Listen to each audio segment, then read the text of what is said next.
This is the weekly wrap up presented by the Conversation Project, and I am Jay Cleveland Payne. 10 top 10 stories based on your engagement with the wrap up that with the Conversation Project all week in our feeds with Facebook and Twitter, or call it X, from Friday, January the 19th to Friday, January 26th of 2024. The simple wrap up, the top 10 stories based on your pure engagement. Every day we have something called Things You Might Have Heard, where we pull the top stories of the previous day and pull out some to make a nice newscast. This is top 10 straight stories from your engagement. We'll give them to you right now. Count them down, Casey Kasem style, plus some perspective with the almost ran stories at 11 through 15, and one story with basically no coverage at all, and that is the story we call the almost relevant story of the week. That story coming down at the number listing for all the stories at 228. Let's get into the stories for right now. We'll have some more explanation of how things work out, but right now, I'll remind you that our website is theconversationproject.com for more details on the Conversation Project, the weekly wrap up, things you might have heard, and other ways to find us and get the information from us. You can also email us anytime you feel at theconversationinbox@gmail.com. Kicking things off, counting them down 10 to 1 with the story at the 10 spot for this morning. The headline reads, Atlanta Falcons complete a second interview with former Patriots coach Bill Belichick. Now, this was a story that was posted on Friday the 19th, and over the past week, the story grew as more stuff was talking. The Falcons actually chose an actual coach that isn't Bill Belichick. Now, the reasons behind this got kind of squirrely, but essentially it comes down to the fact that, one, Belichick is looking to make some wins quick. It may not be part of the long-term vision the Falcons want. They want to actually be a good team for a while. And two, he's Bill Belichick, and he was sort of a salty guy that barely got along with the folks in New England and probably wouldn't get along with the way things work down south in Atlanta. There you go. So Bill Belichick got a second interview, but eventually someone else was chosen as the new head coach for the Falcons. Our story at number 9 this week. House ethics probe into Representative Matt Gaetz picks up steam with new witness contacted. Did you remember Matt Gaetz was actually under investigation for trafficking underage girls? Because that actually happened, that was the case, and we stopped talking about it for a lot of reasons. One of those reasons was because the probe was continuing in the first place. Matt Gaetz really pushed to get rid of the former Speaker of the House, Kevin McCarthy, because that was a distraction and other things going on. Now that things are slightly less distracted, and we probably won't get rid of the Speaker this time, they decided to find a new witness, or a new witness came into contact with the probe, and now they're back to work on this ethics probe. We'll see how this plays out for Matt Gaetz and how it will play out for Congress. Ethics is not necessarily the greatest thing we have in our legislature right now, both on local levels and on the federal level. So we'll see how this plays out for Mr. Gaetz specifically, and how it plays out for the nation in general, with all the people just doing general crappy things. Let's move on to the story. It's number 8 this week. Its headline reads, Donald Trump, Joe Biden projected to win New Hampshire primary. And I'm sure they've actually won. I'm sure they actually counted the votes and the tallies, because you do that eventually. But here's the deal. Donald Trump, unlike Iowa, where he flat out won the 98 to 99 counties, but of course only about 14% of all Republicans and about 4% of the population voted on that day, got a big decisive win, mostly because there was nobody running against him other than Nikki Haley. Pretty big win. Not quite the 25% that people thought he might get. He got a whopping 11-12% beat over Nikki Haley, which should have been enough to knock her out of the race. She has money, she has time, and she has a message, and she's the only person who can basically do it right now. So she's sticking around for as long as she can. Joe Biden got a win in New Hampshire, even though he technically wasn't on the ballot, or he actually wasn't on the ballot, and it technically wasn't a real election, a real primary, because South Carolina's first official primary. But the write-in votes made Joe Biden the man for the primary in New Hampshire. Here's the thing. Those two people are focusing mostly on themselves, Donald Trump versus Joe Biden, than anyone else going on. Mike Phillips not seeing any run. Now they're looking into sort of the JFK factor, JFK Jr. factor, what he'll do as a third party guy. But Donald Trump is not caring about anybody for the Republican Party. In fact, there was actually some legislation that the RNC wanted to do to basically just give it to Donald Trump, and he said, no, that's okay. Although he basically was behind the deal and just said no to kind of look like a good guy. Nikki Haley has no shot, but what she's looking for is to gather enough delegates while maybe Donald Trump goes to jail, and then she can be the second person in line, because she's still actually running for the office. We shall see.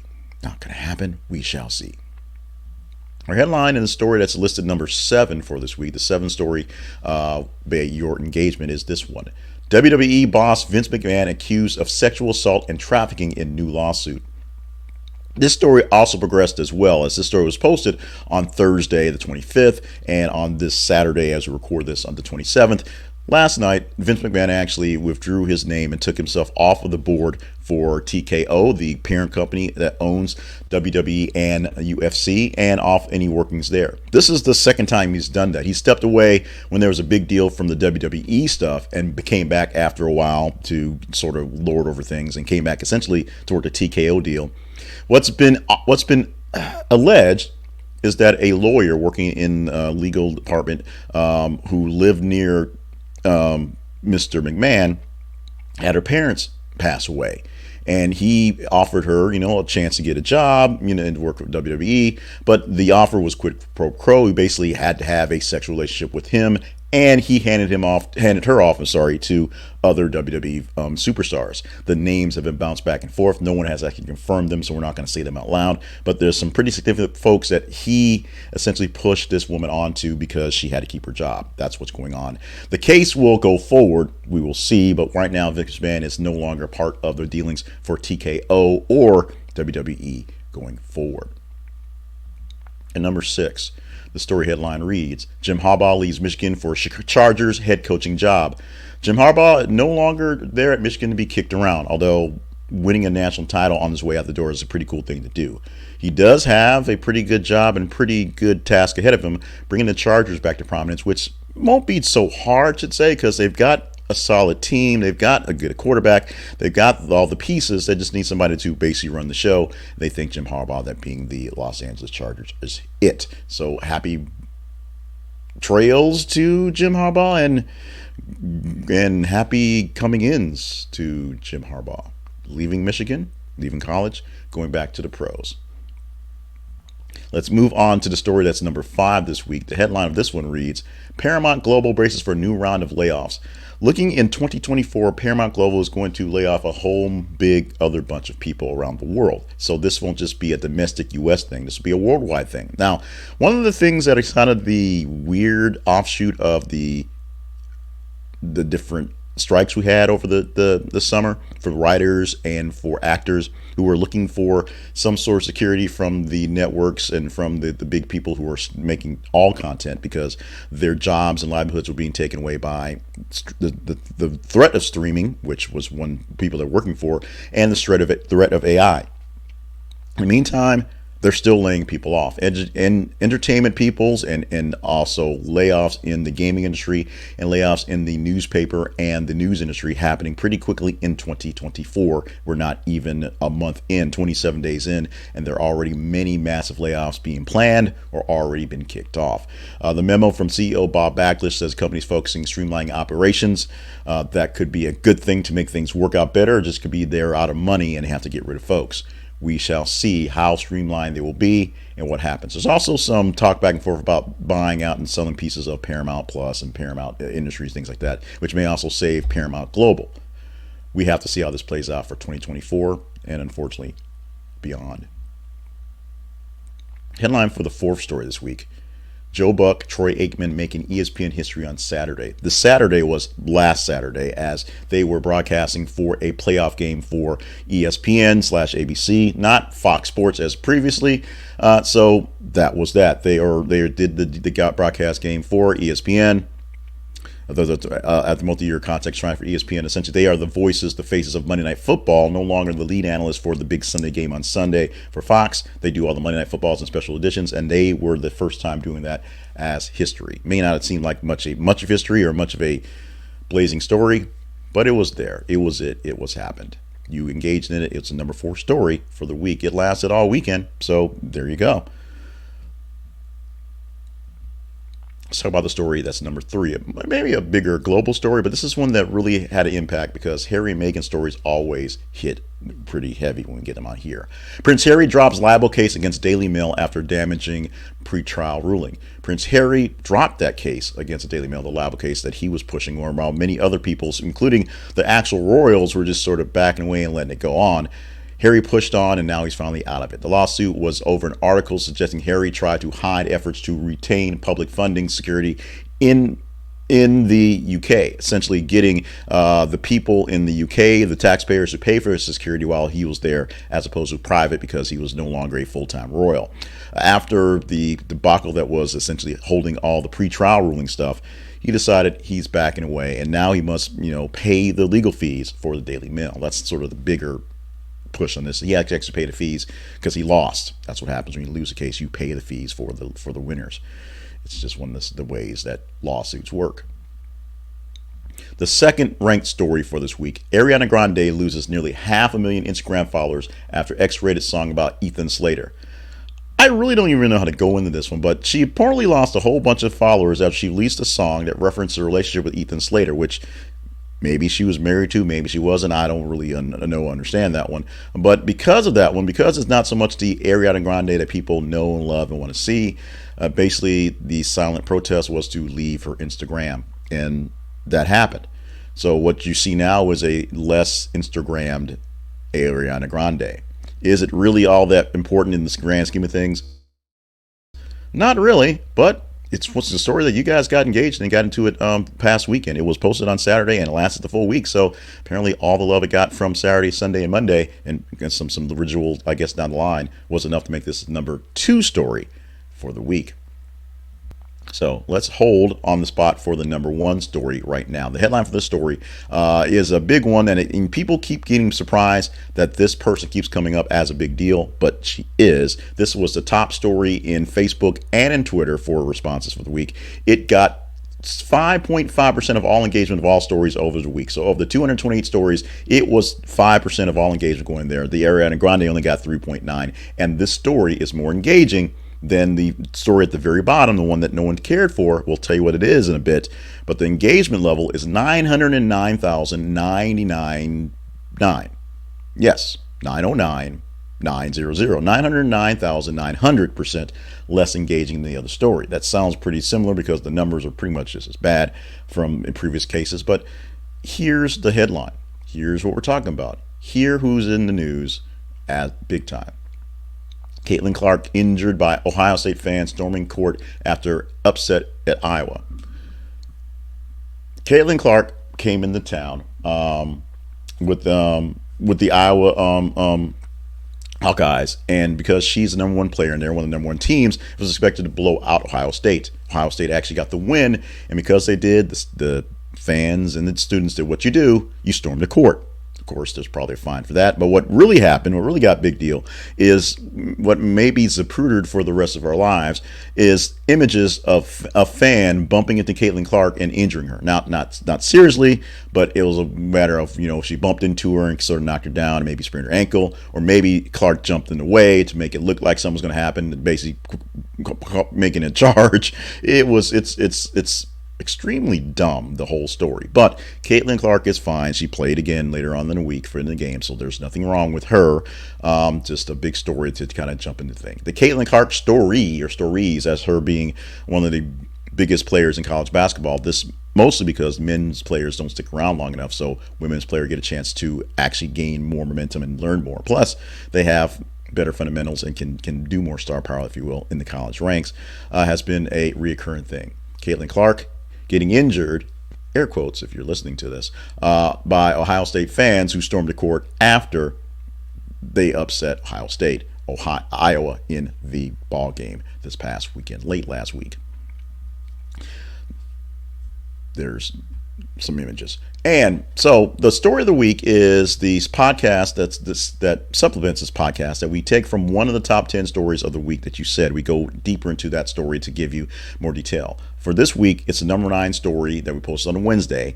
It is House Ethics Probe into Matt Gaetz picks up steam with new witness contacted. It's a twofer, if you will. It's one, talking about what happens when you forget things are going on and you realize, oh yeah, these people that are bad are still really bad. And 2, the dysfunction that's going on in Congress itself, because how did this get forgotten? How did we not think about this? How did this get out of hand? And how did Matt Gaetz try to have a hand in trying to overthrow, a bit over dramatic, overthrow the way government works, because people were doing their jobs and letting probes go, letting people ask questions?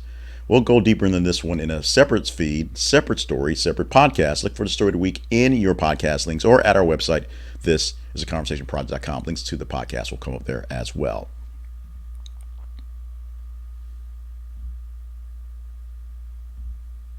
Our advertiser that we're in spotlight for this week is Ground News. Our sponsor that we're spotlighting is Ground News. And Ground News is a great app that a lot of people have been talking about lately, especially in the climate we're in with news and the election. The election between the Democrats and Republicans, essentially Trump versus Biden, means a lot of people with polarizing ideas. Actually, it means a lot of people with a lot of ideas. The polarizing ones are the ones that get the most play because they're easier to play up. You can go to Ground News and check out news stories from various different sources, various different stories, and figure out what the actual slant may be. You will see at Ground News a topic, a person that is in the news, and you'll see what stories are being posted by them, where they're being posted, and whether that publication is leaning more towards conservative or liberal, more right, more left, more red, more blue, or if it's more in the middle. And what's really cool about Ground News, if you go to their blind side link, you can see stories that are being covered essentially all by one side. Things that if you're looking for things in left-leaning media on MSNBC, you don't watch Fox News and you don't know they're doing this story about say so what because they're not covering it. You can find out about it as well. And you also find out some of the groundswell behind some of the coverage, why it's being covered, because maybe it's actually something somebody else didn't want to talk about, or maybe it's something that's purely fabricated and they just need to not talk about something else. News is kind of weird and kind of strange and kind of complicated these days. Information should not be. So help get your information less complicated by using Ground News. Use our link for our affiliate commission so we can get a little help in what we do here. This is a conversationproject.com/ground news. This is a conversationproject.com/ground news is where you can find that link and see more about what we have going on. We use Ground News to choose many of our stories here and get some perspective. Sometimes we choose a right-leaning story with a left-leaning headline and vice versa, just because it mixes things up a bit, and Ground News helps us do that as well. So we want you to use it. We use it, we pay for it. You should try and subscribe it, and you would help us out with a subscription by us getting a quick commission from that. Let's do our quick sponsor for ourselves, quick promotion of the Conversation Project. This is the home for all things Conversation Project, all things that include the weekly wrap-up, what we're seeing right now, the story of the week, what you'll see down in a separate feed, the daily show we have called Things You Might Have Heard, and where we're all over the place anyway. We have a newsletter that gives you straight links to what news coverage we're doing. We have the hot takes that are on Facebook and Twitter and places like that. And you can find out where we reside at all those places. One thing we ask you to do is to follow us on our feeds. Our feeds are on Facebook and Twitter. We talked about that earlier. Facebook and Twitter, Facebook and X. This is conversationproject.com and th_conversation. That's the Facebook and the X version. We put out news stories every 50 minutes and we want you to engage in them. The higher engagement score you get, that's how we got the top 10 stories this week. Those are stories you engaged in the most at that level. Also, email us at theconversationinbox@gmail.com. You can email us there and give us highlights on what's going on. Go to our page, and to help things keep going, we ask you to check out our sponsors page or our partnerships page. See those ways to help us keep things going for the entire Conversation Project. We thank you in advance for all that help. And now, let's get back to more news stories. These are the almost rans. These are stories that don't quite count because, like horseshoes and hand grenades, they didn't quite make the cut. But there's stories 11 through 15 that are close into the range for engagement, not quite there. Number 11, Pawn Stars Rick Harrison's son Adam dead at 39 after overdose. The son of the star of Pawn Stars died over the weekend after a tragic overdose. You can check the links for that and kind of go details. We leave thoughts, prayers, positive thoughts and prayers to that family in that one. The story that's at number 12, teen Stanley Cup collector says her parents spent $3,000. I keep saying 30. $3,000, $3K on 67 quenchers. The quenchers are the specific cup that people are going nuts on. People that went fighting at the Target for the holiday, Starbucks, Valentine mashup quencher from Stanley. It's happening. One teenager said her parents bought her basically one of each of ones that are in existence since they've been collectible, 67 of them. It's insane. You only have one mouth. You only need maybe 2 or 3 to walk around. She has them all. She can start the museum tomorrow. The story at number 13. Fans think Martin Luther King Jr. was at a Ravens win versus Texans. In the stands, a quick clip to a fan in the stands. It looked a lot like Martin Luther King reincarnated, wearing a Ravens beanie and a turtleneck, basically all bundled up because it's cold outside. But you can see his face, you can see his little mustache, and he had that look of Martin Luther King Jr. So Martin Luther King Jr. apparently came back to earth to root on the Ravens over the Texans wins, and apparently will root on the Ravens over the Chiefs, I guess. Even though God is a Cowboys fan, we keep being told this, yet they lose a lot. MLK is down with the Ravens. Number 14, Joel Embiid bullies Victor Wembanyama, breaks Wilt Chamberlain's 76ers record with a historic 70-point night. We're not talking a lot about basketball right now, which I guess is par for the course because they've really chopped things up right now. It's a whole different league of people who are running things, and if it's not LeBron, some people are having a hard time finding it. Joel Embiid is showing that he is going to be all the talk about the process and all the things about the weirdness Philadelphia did weird years ago is paying off. And Victor Wembanyama, who is the next future of the NBA, who should be the future of the Spurs in San Antonio, had a matchup with a guy who's slowly becoming one of the veterans in the game, and Wembanyama is not ready. That's what we're seeing right here. Number 15 story for this week. Doomsday Clock 2024 time update has dire warnings of nuclear war, climate change, and AI. Nuclear war because wars with people with nuclear powers. Climate change because it's here, you can't stop it.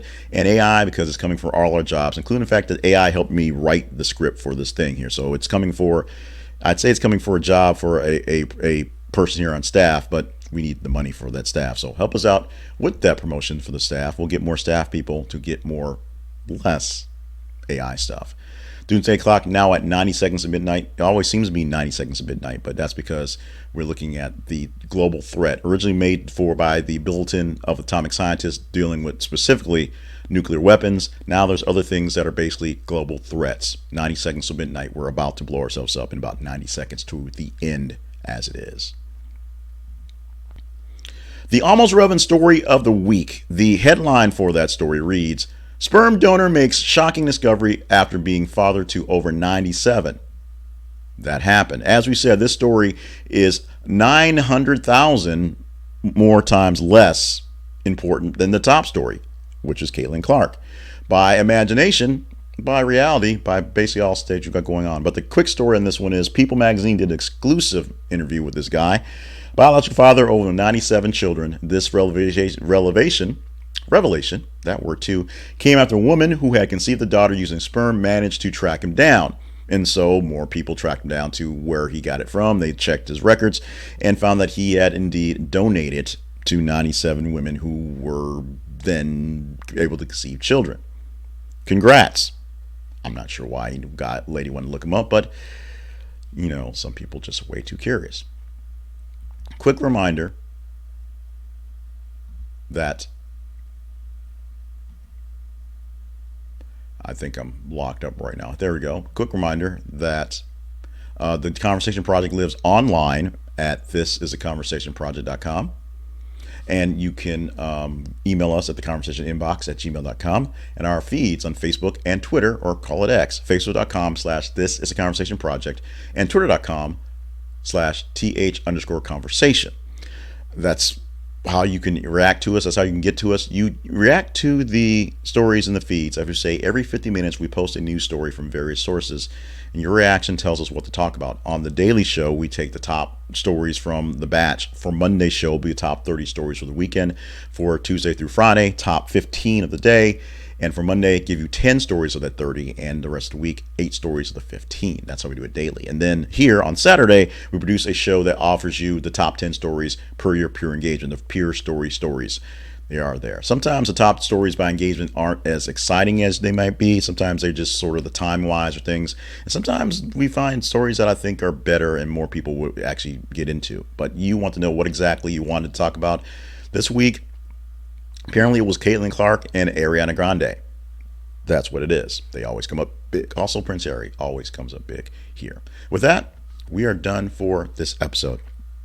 The January 27th edition of Weekly Wrap Up is now wrapped up. Get ready for the story of the week coming up, and we'll talk about Matt Gaetz and his investigation that's now back in center stage in Congress. And we'll have more things popping up all weekend. Hot takes going on, other things happening, and preparing for the Monday edition of Things You Might Not Have Heard. Now, go to our website, thisisaconversationprod.com, to find out all the details on all those things. And of course, stay limber, stay hydrated, stay on task for all the grand things you're here to do. We love you. We mean it. What stories will you say will be top 10 after next week, after a full 7 days of other interactions? The weekend matters. Every day matters. Make sure you stop by the feeds and let us know. I'm Jay Cleveland Payne signing out for this weekend. Let's do it again 7 days from now.